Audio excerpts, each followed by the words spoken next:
طالما انت دخلت على الفيديو ده بالكمبيوتر بتاعك عملها معاك ومسح لك ملف مهم جدا من ملفات، سواء بقى مسحته عن قصد او من غصب عنك، فانا جاي لك في الفيديو ده ببرنامج مهم جدا هيرجع لك كل الملفات اللي انت عايزها. ما تنساش تعمل لايك الفيديو لو ما عملتش سبسكرايب للقناه مره تشوفني، ويلا بينا نبدا. برامج استرجاع الملفات المحذوفه كتيره جدا الصراحه، وانا جربت برامج كتير قوي، منها اللي كان بيشتغل حلو بس كانت اسعاره مبالغ فيها، ومنها اللي تقريبا مجاني بس ما كانش بيرجع لك اي ملفات انت عايزها، ونص الملفات اللي كان بيرجعها لك كانت بتبقى بايظه. عشان كده انا جاي لك ببرنامج لذيذ فيه منه جزء مجاني واسعاره مش عاليه حتى لو حبيت تشترك فيه، وفي نفس الوقت هيرجع لك كل الملفات اللي انت مسحتها ان شاء الله حتى لو بقالك فتره كبيره جدا مسحها. البرنامج ده هو 4DDiG Thinner Share Data Recovery. البرنامج يقدر يرجع لك صيغ كتير جدا من الملفات، سواء فيديوهات او صور او دوكيومنتس، حاجات كتير قوي. تقدر ان انت ترجع لعبه لو مسحتها، ولو في ملف من الملفات رجعت بايظه تقدر برضو عن طريق نفس البرنامج ان انت تصلح الملفات بتاعتك. وهنجرب كل ده في الفيديو بعد شويه. هدف الفيديو النهارده ان انا اقول لك ازاي ترجع ملفاتك وبطريقه مجانيه. اعمل لايك الفيديو ويلا بينا نبدا شرح سوا. وده شكل الموقع اول ما تخش عليه، اللي انا هسيب لكم اللينك بتاعه في البايو. بننزل تحت عند تحميل مجاني ونتك عليه. طبعا البرنامج مساحته صغيره جدا، نبدا نتك تكتين ونسطب البرنامج سوا. تلاقي البرنامج ظهر معاك بالشكل ده. لو اتكيت على انستول سيتنجز هنا تقدر تغير اللغه بتاعتك للغه العربيه، ودي حاجه جامده جدا يا جماعه. ومن هنا طبعا تقدر تغير مكان التسطيب، بس احنا مش هنعمل كده عادي. بعد كده نتك على التثبيت.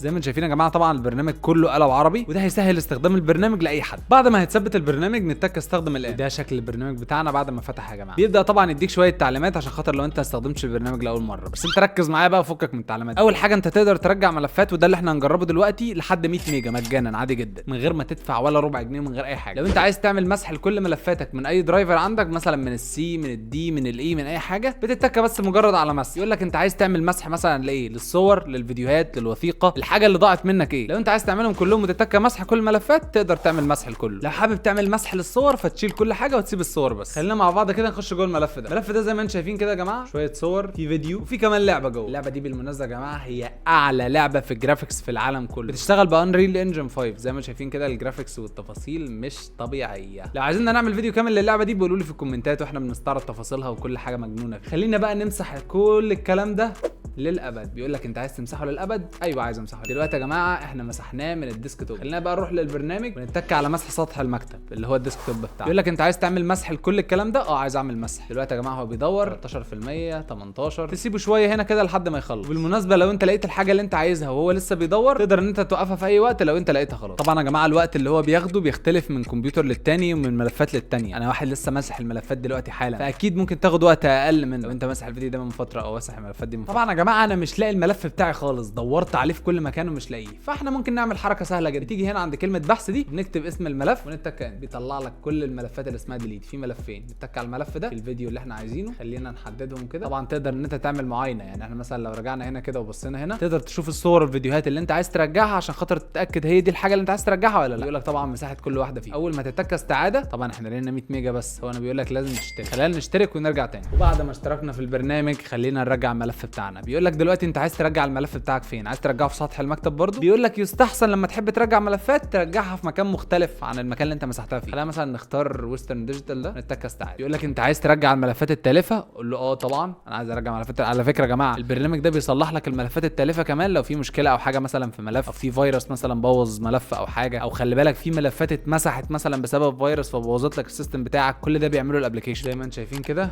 ده شكل الملف. هتضطر تخش شويه حلوين بس هتوصل الملفات الحمد لله. ده شكل الصور زي ما انتم شايفين، مفيش اي نقص في الكواليتي او اي حاجه. خلينا نجرب نفتح الفيديو ده، واللعبه زي ما انتم شايفين كده شغاله عادي جدا ومفيش اي حاجه، كانك اصلا ولا مسحت ولا عملت اي حاجه، مفيش اي تاثير. لو انت ما لقيتش الملفات بتاعتك لا قدر الله تقدر ان انت تخش على البحث عن الملفات بدقه. ده بيقعد وقت اطول شويتين كمان عشان خاطر يجيب لك الملفات اللي انت عايزها. استعاده الملفات من نظام الاعطال ده بقى لما ملفات السيستم بتاعتك تبقى بايظه، مثلا لو في ملف جوه السيستم جوه السي مثلا او جوه اليوزر بتاعك بايظه تقدر ان انت ترجعها من هنا. اصلاح الصور غير القابله للفتح، تقدر ان انت تصلح الصور والملفات بتاعتك، وتقدر برده هنا تصلح الفيديوهات بتاعتك. الموضوع جامد قوي يا جماعه الصراحه، وحل لي مشاكل صعبه جدا. انا عايز اقول لكم يا جماعه انا بجد من غصب عني بمسح الملفات بطريقه مش طبيعيه. البرنامج ده انقذني بكل المقاييس. وطبعا زي ما قلت لكم البرنامج فيه منه نسخه مجانيه ونسخ مدفوعه. النسخه المجانيه بتديك لحد 100 ميجا تقدر ترجعهم، وبعد كده بقى بتخش في نسخه من دول. نسخه شهريه عادي جدا بحوالي $45، نسخه سنويه بحوالي $60، نسخه مدى الحياه بحوالي $80. زائد ان في نسخ للشركات لو عايزين على اكتر من كمبيوتر يشغلوا نفس اللحظه. طبعا مش محتاج اقول لك ان طرق الدفع كتيره جدا زي باي بال وفيزا وماستر كارد وغيرهم كلهم. طبعا في نسخه للويندوز ونسخه للماك، هتلاقوني سايب لكم اللينك عندي في الديسكربشن. كده نبقى خلصنا الفيديو بتاعنا. ما تنساش تعمل لايك الفيديو لسه ما عملتش، سبسكرايب القناه مره تشوفني، والسلام.